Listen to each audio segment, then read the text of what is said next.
Bonjour à tous, bienvenue sur Fan de couteaux. Aujourd'hui, j'ai le plaisir de vous présenter un couteau de la marque Piratech, le modèle Kraken. Souvenez-vous de ce que j'ai dit il y a 3 semaines dans une précédente vidéo. Aujourd'hui, tout n'est plus qu'une question de design ou d'innovation. Alors le terme innovation est peut-être un petit peu fort, mais certaines marques, je l'ai dit, comme Remet ou comme Piratech, nous proposent des couteaux très intéressants, puisque des choses qu'on n'avait pas l'habitude de voir auparavant. Ici, comme vous pouvez le remarquer, c'est marqué dans le titre de la vidéo, ou dans la petite image, on est sur un manche aimanté, sur un couteau sans aucune vis apparente, et c'est ça, ici, finalement, la particularité de ce couteau. En plus d'être un couteau magnifique, en plus d'être un couteau hyper polyvalent, très fonctionnel, vous allez voir, on est dans ma limite au niveau du poids de ce que j'estime être un bon couteau de poche. C'est un grand couteau de poche qui présente plusieurs particularités: un acier de l'espace, un manche en titane démontable sans outils puisque aimanté. Bien évidemment, je vous fais la démo dans 2 petites secondes. Je vous montre la boîte, je vous montre ce qui se cache à l'intérieur. Ça fait toujours plaisir lorsqu'on a une belle boîte, lorsqu'on a également un petit certificat d'authenticité. Voilà, ça montre un petit peu le niveau du couteau, ou en tout cas ce que la marque a envie de nous communiquer en termes de couteau. On est sur du couteau haut de gamme ici. Vous allez voir que sur le tarif également, on est sur du couteau haut de gamme. Alors je précise que la marque Piratech est une marque chinoise. Ce sont d'ailleurs des ex de chez Kaiser, le mari et la femme qui sont partis de chez Kaiser. Il y en a un paquet qui sont partis de chez Kaiser, hein, quand même, puisque souvenez-vous, Concept, c'est comme ça qu'est né Concept. Donc Piratech, c'est des anciens de chez Kaiser qui sont partis et qui ont monté leur boîte Piratech. Alors aujourd'hui, ils n'ont pas de distributeur en France, ils ne souhaitent pas passer par des distributeurs en France. C'est pour ça que la marque, elle est introuvable dans toutes nos meilleures coutelleries. Pour commander, il faut aller directement sur le site Piratech, et là, il vous envoie bien évidemment directement le couteau. Donc, livré avec un petit certificat d'authenticité, Kraken S90V pour l'acier. On est sur un manche en titane, ça c'est la taille. Ici, la dureté, 60,9 HRC, vous voyez, c'est hyper précis. Et la date de fabrication du couteau. Vous avez une petite lingette qui fait plaisir, et vous avez... En plus, ça leur coûte pas grand chose, mais ça fait toujours plaisir à avoir, une petite paire de ressorts Omega en rechange, ainsi que 2 petites vis si jamais vous vous amusez à démonter trop régulièrement votre couteau. Vous avez également une petite pochette en simili-cuir qui là pour le coup ne fait absolument pas qualitatif du tout. Ça franchement, ils auraient pu s'abstenir de la mettre à l'intérieur, ça n'apporte rien, mais véritablement rien. Allez, revenons à ce qui nous intéresse et à ce magnifique couteau qui nous fait penser, en tout cas qui me fait penser un peu à un Benchmade 940 Osborne, surtout au niveau de cette forme de lame sheep's foot, un petit décroché, vous allez voir à quoi ça sert dans 2 petites secondes, ce petit décroché qu'il y a sur le dos de lame, mais cette forme de lame me rappelle le 940 de chez Benchmade, et je peux pas faire autrement. Est-ce qu'ils l'ont copié? J'en sais rien, mais il y a vraiment un truc... Ah, ça y ressemble, hein. Donc, je vous ai ramené à titre de comparaison un Spyderco Paramilitary 2. On voit que le Paramilitary 2 est légèrement plus grand que le Kraken, qui mesure, lui, 19,4 cm. Donc, je vous ai dit, on est sur un grand couteau quand même, hein. On est dans ma limite du couteau de poche, du bon couteau de poche, puisque 19,4, 8,2 cm de taille de lame, 2,8 mm d'épaisseur, je l'ai dit, de cet excellent S90V, excellent acier issu de la métallurgie des poudres d'acier inox, un peu galère à aiguiser si on n'a pas trop l'habitude, mais une tenue du tranchant assez exceptionnelle, c'est vraiment un acier haut de gamme. Donc 2,8 mm d'épaisseur, on n'est pas sur une émouture plate, du coup on se retrouve avec un tranchant, j'allais dire épais. Alors pas aussi épais que sur le 940 Osborne de chez Benchmade que j'ai possédé, que j'ai revendu, puisqu'un tranchant beaucoup trop épais à mon goût. Ici on est un peu dans l'entre-deux, on n'est pas aussi fin que sur un CVV et on est plus fin que sur le 940, donc on est sur un bon compromis entre une bonne résistance, voilà, un tranchant qui va durer, qui va pas être trop fragile, mais également un tranchant suffisamment fin pour se tailler des petites rondelles de saucisson, même si c'est pas forcément avec celui-là que la tâche est la plus facile à cause justement de l'épaisseur du tranchant. Donc ils ont vraiment voulu faire, et c'est marqué sur le site, je vous laisse le lien dans la barre de description, pas de lien affilié comme d'habitude, vous faites ce que vous voulez, mais c'est bien marqué qu'ils ont fait justement cette épaisseur de tranchant entre le tranchant fin, entre le tranchant épais, pour justement un petit peu avoir le meilleur des deux mondes. On est sur un poids de 118 grammes. Donc on s'approche, on frôle mes 120 grammes, on dépasse mes 19 cm, donc vous voyez, on est vraiment dans, voilà, vraiment pour moi en tout cas, la limite de ce que je peux appeler un bon couteau de poche. On se retrouve ici avec un crossbar lock, j'allais dire un axis lock, mais c'est la même chose. C'est ce qui renforce également un petit peu plus la ressemblance, je trouve, avec un Benchmade. On a le logo ici Piratech, le Kraken étant un monstre marin. On a également le nom de l'acier qui se trouve juste ici. Du coup, la lame est dépourvue de toute écriture. Et ça, je trouve que c'est pas mal. Ça renforce un petit peu le côté épuré du couteau, le côté simple, élégant. On n'a pas du gros placardage de marque avec les références et le nom de l'acier dont on n'a pas forcément besoin d'être écrit un petit peu partout. Ça reste très discret, ça reste très sobre, ça participe également à l'élégance du couteau, et bien évidemment ce qui participe à l'élégance du couteau, c'est le fait qu'il n'y ait pas de vis apparente, vous voyez, aucune vis, que ce soit au niveau du pivot ou au niveau des plaquettes.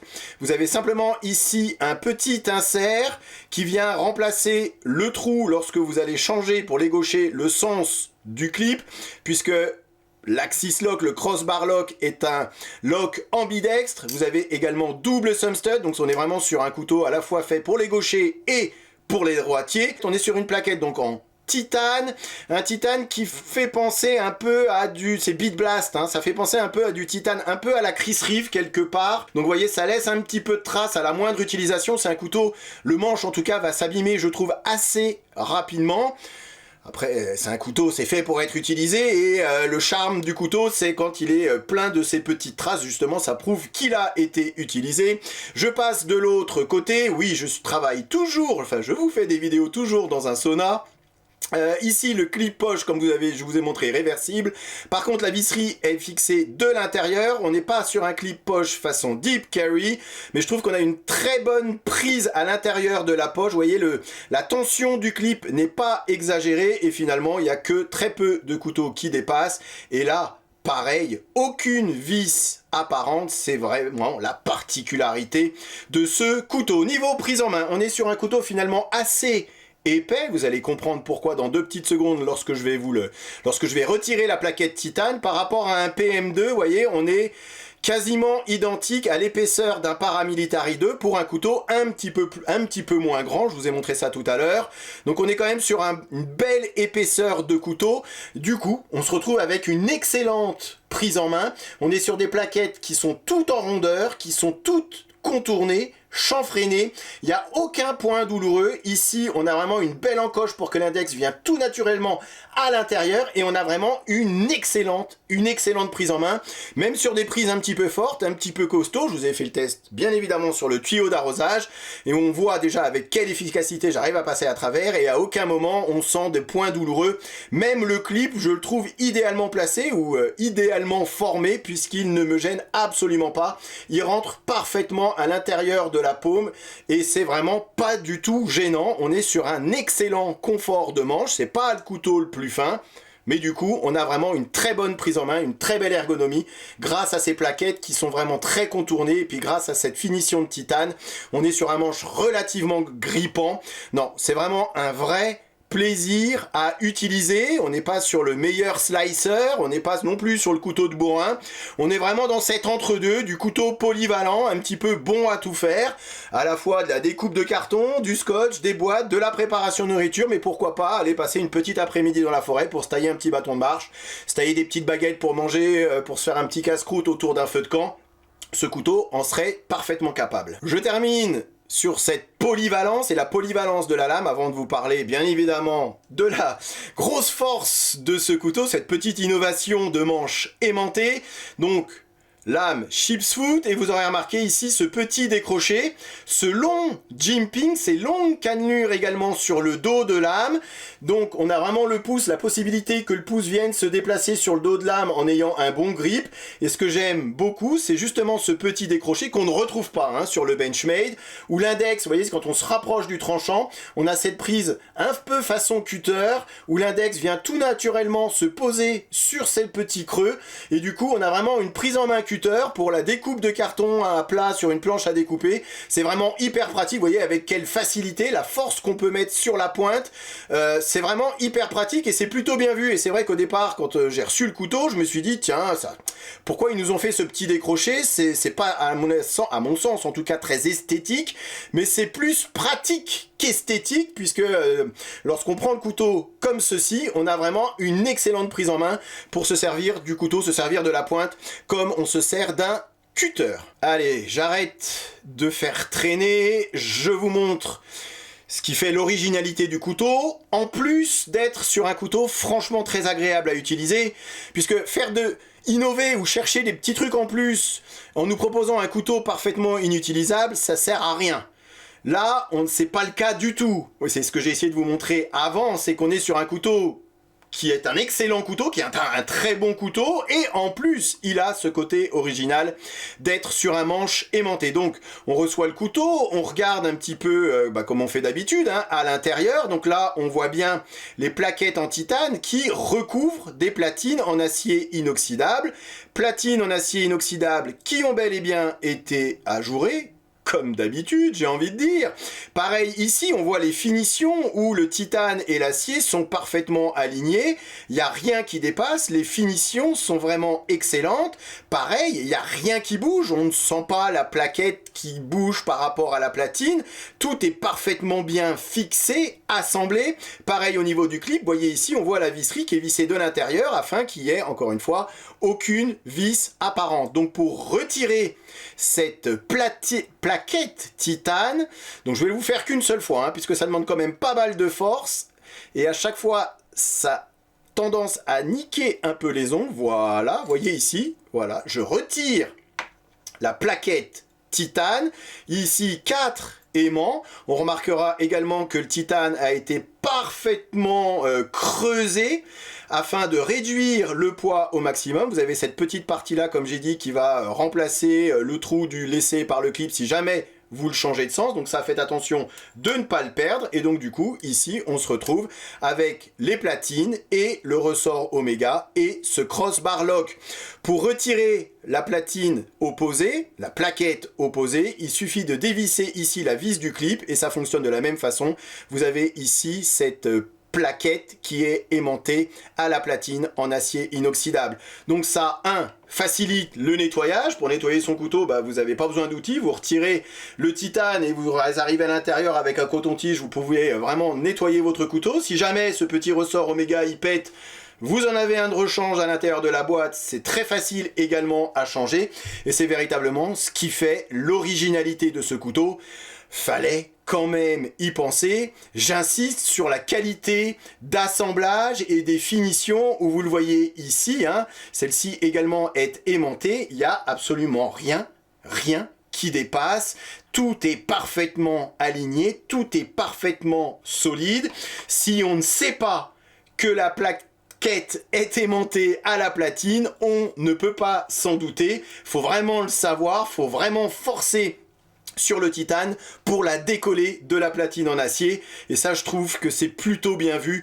Tout est parfaitement intégré. Vous voyez ici ce petit insert qui s'intègre parfaitement bien à la plaquette, et ensuite pour la remettre, rien de plus facile, il suffit de la repositionner comme ceci et hop, le tour est joué. La lame est bien évidemment parfaitement centrée.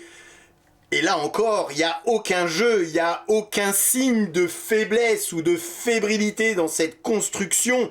Ça respire la solidité, c'est hyper costaud. On sent qu'on peut véritablement forcer sur ce couteau sans jamais se douter que la plaquette est aimantée à la platine. Qui dit manche aimanté des deux côtés, puisque comme vous pouvez le voir, ça va aimanter un petit peu tout ce qui se trouve à côté du couteau. Donc va falloir faire attention si jamais vous portez ce couteau à côté d'appareils électriques. électronique, ça peut détériorer, dérégler certains appareils. Ça, c'est une chose à laquelle il va falloir faire attention. Autre, je trouve, chose sympa sur ce couteau, c'est le fait qu'on puisse changer les plaquettes assez facilement. Du coup, chez Piratech, ils nous proposent différentes anodisations du titane, différentes couleurs de plaquettes. Vous avez du titane pailleté, vous avez plein de couleurs différentes et c'est pas fini. On est sur une marque qui est quand même relativement récente, le Kraken étant leur premier modèle. Là, ils viennent de sortir un tout nouveau modèle, donc ils vont continuer à développer d'autres couleurs de titane, d'autres types de matières également que du titane, et je trouve que c'est plutôt bien vu également de la part de Piratech de pouvoir comme ça pimper, customiser son couteau, ou disons changer la couleur du manche. On a l'impression d'avoir changé de couteau. Et je termine par le tarif, 300 $ sur le site Piratech. Les liens, c'est dans la barre de description. C'est aujourd'hui, en tout cas, presque le seul moyen que vous ayez de commander un Kraken. Ils m'ont assuré qu'ils livraient bien en France sans aucune difficulté. Alors, 300 $, ça fait à peu près 300 €. Oui, c'est cher. Maintenant, je rappelle, on est sur du titane, on est sur un excellent acier, ce S90V. On est sur des finitions exemptes de tout reproche. C'est véritablement très bien fait, très bien fini. Et il y a en plus cette petite innovation de ce manche aimanté. Et du coup, on se retrouve, comme j'ai pu le dire plusieurs fois, avec un couteau très épuré, sans bariolage au niveau de la lame, très simple, très élégant, très affiné, très effilé. Et vous le savez, c'est vraiment tout ce qui me plaît, simplicité, efficacité, c'est ce qui résume parfaitement ce qu'est ce modèle Kraken. Allez, je vais m'arrêter là, je vous remercie d'avoir regardé cette vidéo, et bien évidemment je vous dis à très bientôt sur Fan de Couteau. Salut. Présentation, comparaison avec d'autres modèles et test de coupe en fin de vidéo comme d'habitude. Ok, allez, voyons voir ce que ça donne. Rasoir. Encore une fois, les goûts et les couleurs. C'est simple et efficace. Je suis faible, j'achète. Il n'y en aura pas pour tout le monde.